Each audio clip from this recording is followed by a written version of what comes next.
Berkali-kali kami dari Kanal TV Anak Bangsa Islam ini nampaknya takut sekali ya. menginginkan SKB 2 Menteri ini dicabut. Kalau ada prostitusi mau berdiri malah boleh ya.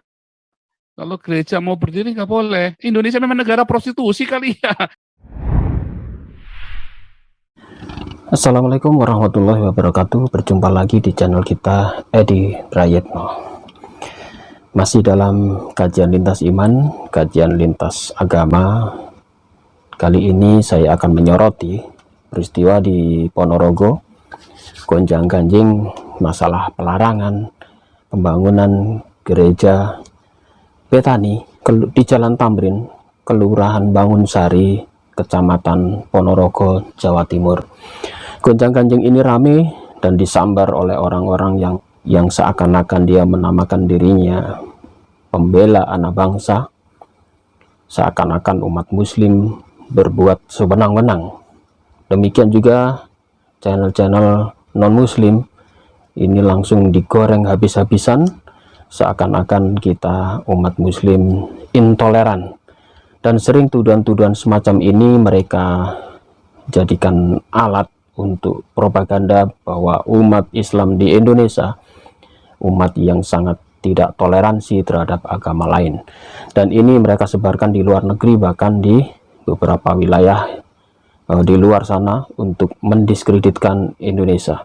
Dan anehnya channel-channel muslim pun, termasuk kanal anak bangsa ya, si Rudy Tamrin ini, si Rudy Kamri, dia bahkan mengolok-olok bagaimana kinerja Menteri Agama yang tidak bisa menangani masalah ini. Kemudian dia seakan-akan tidak tahu, bahkan mempermasalahkan SKB 2 Menteri yang mengatur masalah ini. Si Rudy Kamri ini selalu di channel-channelnya selalu memojokkan umat Islam, meskipun dia mengaku dirinya sebagai orang Islam. Dan dia mengaku orang pintar, tetapi dia tidak mengerti tata aturan negara. Bahkan dia mengolok-olok Menteri Agama. Dia katakan Menteri Agama tidak bisa bertindak dan menutup gereja seenak sendiri.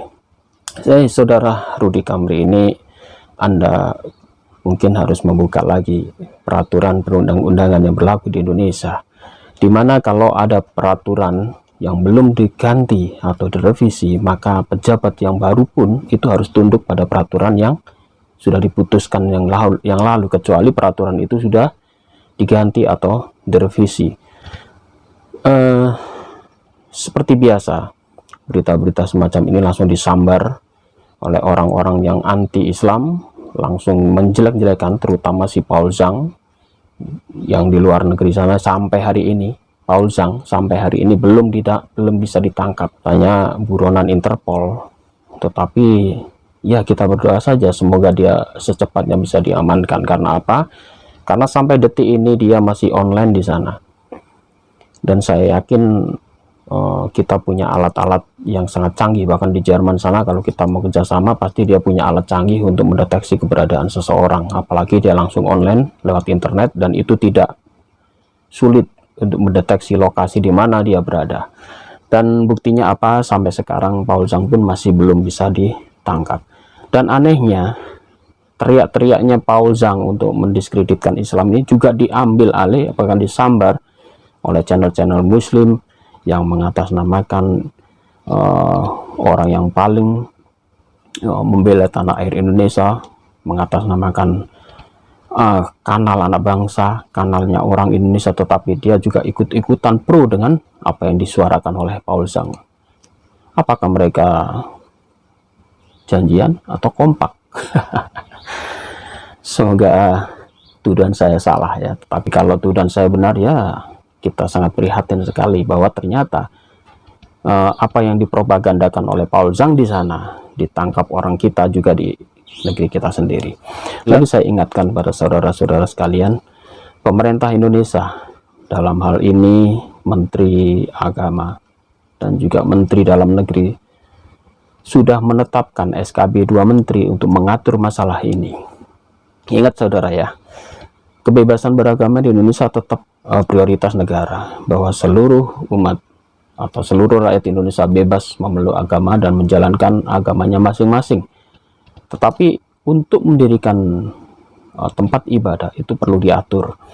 Karena apa? Karena kita tidak bisa seenaknya sendiri, katakan kalau umat muslim di sebuah daerah yang minoritas, saya katakan minoritas, untuk membangun masjid atau musola pun tidak serta-merta kita bebas begitu saja membangun tanpa ada musyawarah dan ada izin dari pemerintah atau pemangku wilayah setempat.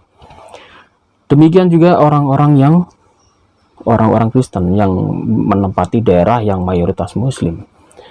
Di sini sudah diatur, pemerintah sudah mengatur, pemerintah tidak sewenang-wenang.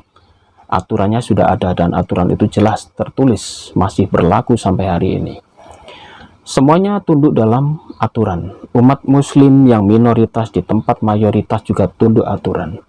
Kalau di suatu wilayah umat muslim di sana minoritas, untuk membangun sebuah masjid atau musola pun pasti dibutuhkan izin-izin semacam ini. Dan banyak sekali kasus-kasus umat muslim juga untuk mendirikan masjid atau musola di tempat-tempat yang minoritas.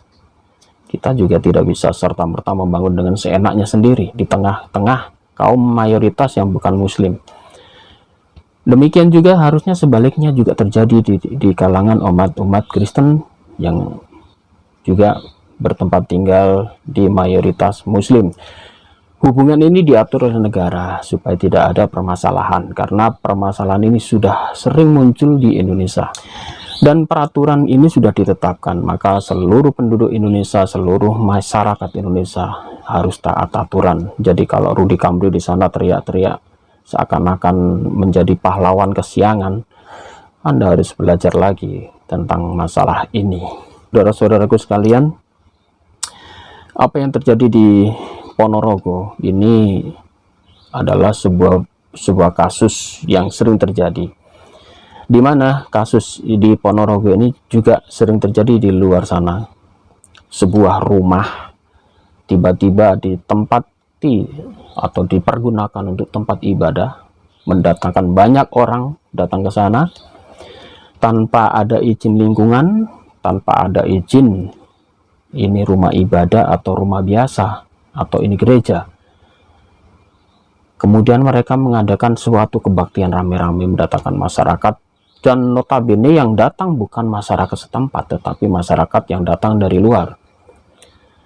RT, RW, lurah dan juga warga di sana pasti akan bertanya-tanya, ini siapa? Ada kegiatan apa? Kalau di sana benar-benar mengadakan sebuah ibadah, harus jelas ini rumah atau tempat ibadah, dan itu sudah diatur oleh negara. Maka kita tidak heran akhirnya muncul protes dari warga, kemudian juga bahkan aparatnya. Di channel PGI sendiri ini ada tanggapan. Jadi dari Majelis Pertimbangan Persatuan Gereja Indonesia Wilayah Jawa Timur, dalam hal ini diwakili oleh Pendeta Simon Filantropa, yang dihubungi oleh via WA, beliau menjelaskan bahwa terkait kasus ini, ketika membangun nggak ngomong, apalagi lapor ke PGI. Ketika bermasalah teriak minta tolong pada PGI. Info dan cerita jadi bias nggak karuan. Tegasnya, ini siapa yang bilang? Ini bilang adalah Majelis Pertimbangan PGI Wilayah Jawa Timur, Pendeta Simon Filantropa. Beliau mengatakan apa? Ketika membangun tidak lapor PGI, tetapi begitu ada masalah teriak-teriak di mana PGI. Siapa yang salah sebetulnya? Ternyata di kalangan intern Kristen sendiri ini bermasalah. Ternyata PGI-nya mereka sendiri mengakui bahwa tidak ada konfirmasi dalam pembangunan ini. Ini sudah disampaikan sendiri oleh Pendeta Simon Filantropa di channel Persekutuan Gereja-Gereja Indonesia yang ditulis pada 9 Juni 2001. Jadi beliau sudah menanggapi masalah ini, ternyata PGI tidak dilibatkan. Saudaraku sekalian, saya ingatkan sekali lagi, Indonesia ini negara yang besar di kawasan Asia, terdiri dari ribuan pulau, ratusan jumlah penduduk, ratusan juta jumlah penduduk dengan etnis, suku, ras, agama yang sangat beragam. Pluralitas tidak bisa kita bendung. Keberagaman bangsa Indonesia yang sangat beragam tersebut membuat pemerintah Indonesia mesti harus mengeluarkan aturan untuk mengatur ini semua. Tidak bisa dilepas begitu saja tanpa ada kontrol, tanpa ada aturan. Itulah sebabnya pemerintah juga mengatur tata cara mendirikan tempat ibadah, dan terutama adalah kelompok-kelompok minoritas yang menempati wilayah tertentu yang bukan dari agama mereka. Di dalam aturan ini tidak disebutkan itu berlaku hanya untuk orang Kristen saja, itu berlaku untuk orang Islam saja, atau untuk orang agama apapun tertentu saja, tidak. Dalam SKB 2 Menteri ini berlaku untuk semua agama, dan itu harus diatur. Karena di dalam suatu wilayah tidak menutup kemungkinan dalam suatu wilayah itu adalah mayoritas agama X. Kemudian kalau ada seseorang agama Y masuk di dalam wilayah X ini, tidak serta-merta langsung begitu saja tanpa permisi langsung membuat sebuah bangunan tempat ibadah, meskipun itu dibebaskan untuk membangun, tetapi ini ada aturannya. Supaya apa? Supaya tidak ada permasalahan dengan masyarakat di sekitarnya. Itulah gunanya pemerintah menerbitkan peraturan ini. SKB 2 Menteri ini sudah ditetapkan sejak tahun 2006. Jadi ini digodok sudah lama sekali, dan ini mengatur tata cara pendirian tempat ibadah. SKB 2 Menteri ini nomor 9 tahun 2006 dan juga nomor 8 tahun 2006 tentang pedoman pelaksanaan tugas kepala-kepala daerah, kepala-kepala wilayah untuk mengatur, untuk memelihara kerukunan umat beragama, dan juga pemberdayaan forum kerukunan umat beragama dan pendirian rumah ibadah. Ini harus diatur, dan ini diputuskan oleh Menteri Agama dan juga Menteri Dalam Negeri. Ini keputusannya. Ketentuan-ketentuan lain adalah apa? Bahwa rumah ibadah adalah bangunan. Sekali lagi saya katakan bahwa rumah ibadah adalah bangunan yang memiliki ciri-ciri tertentu khusus yang dipergunakan untuk beribadah bagi para pemeluk masing-masing agama secara permanen. Tidak termasuk tempat ibadah keluarga. Jadi di poin nomor 3, ketentuan umum di sana disebutkan bahwa rumah ibadah adalah bangunan yang memiliki ciri-ciri tertentu dan khusus. Jadi kalau masjid itu ya bangunan berbentuk masjid. Mungkin kalau berbentuk tempat rumah ibadah orang Kristen ya harus berbentuk gereja. Atau tempat ibadah orang Hindu, orang Buddha, dan sebagainya. Itu harus nyata dan berbentuk fisik, dan itu betul-betul tempat fisiknya berbentuk tempat ibadah mereka. Dan di samping itu dibentuk pula forum kerukunan umat beragama. Di dalam forum ini duduk perwakilan dari seluruh agama masing-masing, dan juga difasilitasi oleh pemerintah, dan mulai pemerintah pusat sampai pemerintah daerah. Ini ada forum kerukunan umat beragama. Supaya apa? Supaya kalau ada masalah, forum ini yang melakukan musyawarah, supaya tidak ada terjadi permasalahan antar warga yang menyangkut masalah tempat ibadah. Jadi semua sudah diatur. Jadi kalau mereka yang di sana gembar-gembor seakan-akan pemerintah ini mendiskreditkan kaum minoritas, apalagi tuduhan orang-orang Islam bahwa orang-orang Islam selalu mempermasalahkan bangunan gereja. Bahkan si Rudy Kamri mengatakan, kenapa takut ada bangunan gereja? Kami tidak takut. tetapi harus jelas aturannya. Apa aturannya? Kalau mendirikan gereja, dalam 2 SKB ini sudah diceritakan apa syarat-syaratnya. Saya jelaskan di sini ya.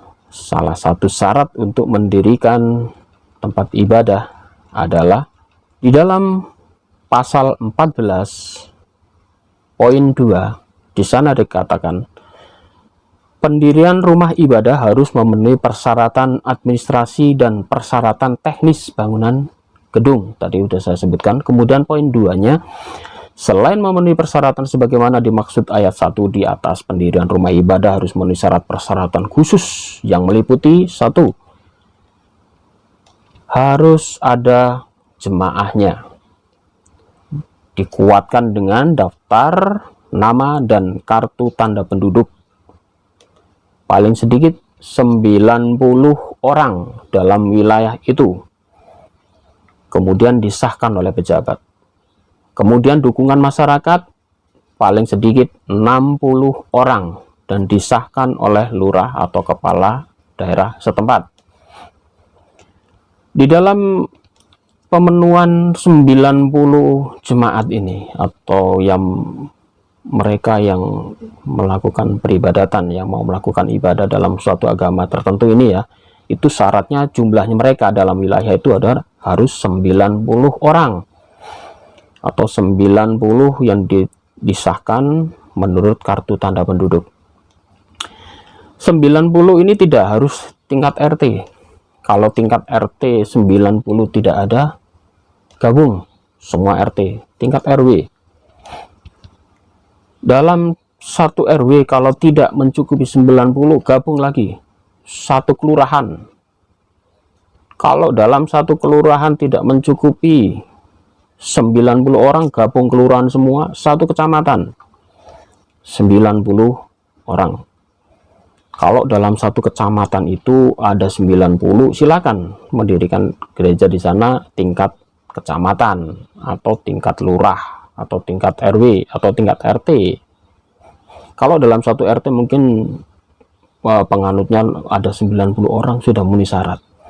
Bahkan pemerintah di dalam poin yang lain mengatakan kalau 90 ini sudah terpenuhi, kemudian 60 dukungan dari warga ini, ternyata mungkin ada warga yang keberatan dan tidak sampai memenuhi quorum 60, itu pemerintah masih membuka apa yang dikatakan bahwa jika ayat 2 tidak terpenuhi sedangkan persyaratan B belum terpenuhi, pemerintah berkewajiban memfasilitasi tersedianya lokasi pembangunan loh. Kalaupun sudah 90 orang terpenuhi dan yang 60 orang masyarakat ini tidak terpenuhi, pemerintah memfasilitasi. Kurang apa coba? Jadi kalau ada pembangunan gereja yang dimasalahkan, itu pasti tidak melalui tahapan ini. Kalau dalam sebuah wilayah, katakan dalam sebuah RT atau RW, biasanya malah RT, jumlah mereka nggak sampai 90, mendirikan gereja. Mungkin juga tingkat RW atau kelurahan, jumlah mereka tidak sampai 90, berarti sedikit sekali. Bahkan di kasusnya Ponorogo ini, masyarakat di sana mengatakan bahwa di wilayah tersebut tidak ada jemaat yang melakukan ibadah di tempat gereja ini.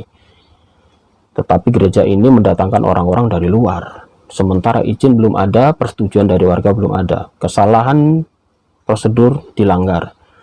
Kemudian masyarakat protes. Sudah salah diprotes, masih menuduh umat Islam seakan-akan intoleransi.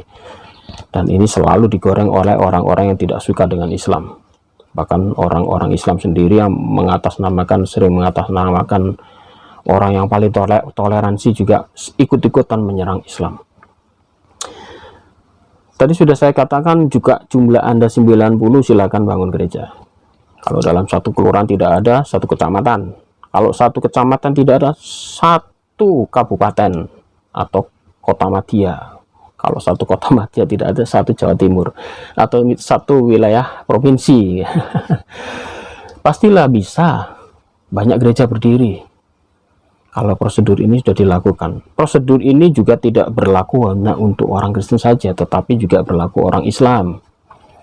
Bagaimana Anda tahu sering orang Islam juga kesulitan mendirikan masjid atau musola di tempat saat umat Islam di sana minoritas? Anda tidak usah menutup mata bahwa hal ini juga terjadi di wilayah mayoritas non-Islam. Orang Islam susah mendirikan masjid. Saya tidak usah menyebutkan tempatnya, banyak orang sudah tahu. Apalagi sekarang zamannya internet, Anda bisa cari informasinya. Di mana mayoritas yang non-Muslim, begitu orang Islam mau mendirikan masjid atau musola, kita juga mendapatkan kendala. Dan kita juga tidak akan memaksakan diri. Dan pasti izin-izin akan dilakukan. Kecuali kalau kita sudah di mayoritas Muslim, mungkin mendirikan masjid, mendirikan musola tidak banyak syarat. Demikian mereka yang juga mayoritas Kristen di sana mendirikan gereja segala macam tidak banyak syarat. Jangan seakan-akan menuduh orang Islam mendirikan musola, masjid kok enak tanpa izin. Iya, karena itu berada di mayoritas Islam. Demikian juga yang di mayoritas Kristen di sana. Mereka pasti akan sangat mudah sekali membangun tempat ibadahnya. Juga agama yang lain. Karena mereka mayoritas. Mungkin tidak perlu persyaratan, izin, dan sebagainya. Beda kalau mereka minoritas menempati wilayah, memasuki wilayahnya orang mayoritas. Ya, seperti kita punya pekarangan mayoritas, kemudian ada tamu dari luar tanpa izin mendirikan, tanpa permisi dan sebagainya, itu akan sering akan terjadi gesekan. Dan kenapa seringkali orang gereja untuk mencari 90 orang kok susah dibandingkan orang Islam? Orang Islam biasanya mudah. Kenapa? Karena satu masjid, meskipun aliran berbeda-beda NU, Muhammadiyah, tetapi mereka bersatu. Semuanya mengatakan diri mereka Muslim dan sesembahan sama. Dan tidak banyak masalah. Tetapi beda dengan orang-orang Kristen ya. Di mana banyak sekali denom. Ini Bitani, ini GKJW, ini gereja Bethel, atau ini Pantai Kosta, ini Protestan, ini gereja-gereja, banyak sekali. Ada ratusan, bahkan ribuan cabang. Dan masing-masing mereka tidak akan bersatu. Contohnya Betani mau membangun sebuah gereja di sana untuk mendukung kelompok mereka sendiri. Kebanyakan mereka sangat susah. Karena apa? Karena mereka juga terpecah-pecah lagi, orang-orang Kristen ini, terutama Protestan ya. Mereka terbagi-bagi banyak sekali kelompok-kelompok dan mereka sebetulnya kurang bersatu juga. Bahkan tadi ketua PGI mengatakan mereka membangun tanpa izin PGI, begitu ribut-ribut, ternyata mereka juga nggak bersatu. Demikian ya. Jadi kita sikapi dengan bijaksana, jangan selalu mendiskreditkan Islam, jangan selalu mendiskreditkan pemerintah. Apalagi si Paul Zhang di luar negeri sana selalu berkoar-koar menyudutkan orang Islam, menyudutkan pemerintah. Bahkan channel-channel Muslim sendiri yang mengaku sok-sok membela, mempunyai rasa kebangsaan tinggi, dia juga membabi buta, menyerang Menteri Agama, menyalahkan SKB, bahkan disuruh mencabut dan sebagainya. Ini bukan peraturan baru, ini peraturan yang lama, kemudian harus ada aturan yang mengatur. Bukan aturan ini harus dicabut dengan seakan-akan mengatasnamakan kebebasan yang sebebas-bebasnya. Kalau hal itu dibuka sebebas-bebasnya, nanti kalau timbul masalah di masyarakat, siapa yang bertanggung jawab? Jadi kalian yang selalu sok berkoar-koar di sana, semoga ada paham juga supaya tidak timbul masalah. NKRI tetap bersatu, NKRI supaya bermacam-macam agama tetapi rukun ya. Itu yang kita harapkan bersama. Masing-masing bisa beribadah di tempatnya, kita juga bisa beribadah di tempatnya, masing-masing saling menghormati. Yang mayoritas menghormati yang minoritas, sudah diatur, sudah ada aturan, kita harus tertib aturan. Jangan seenaknya sendiri. Demikian dari saya, tetap bersatu. Semoga ada manfaatnya, dan jangan lupa kita selalu berdoa supaya kita seluruh anak bangsa ini tetap bersatu dalam perbedaan, masing-masing membawa agama, masing-masing membawa menyerukan pada perdamaian. Demikian dari saya, mohon maaf jika ada salah kata. Dari Taufik wal Hidayah. Wassalamualaikum warahmatullahi wabarakatuh.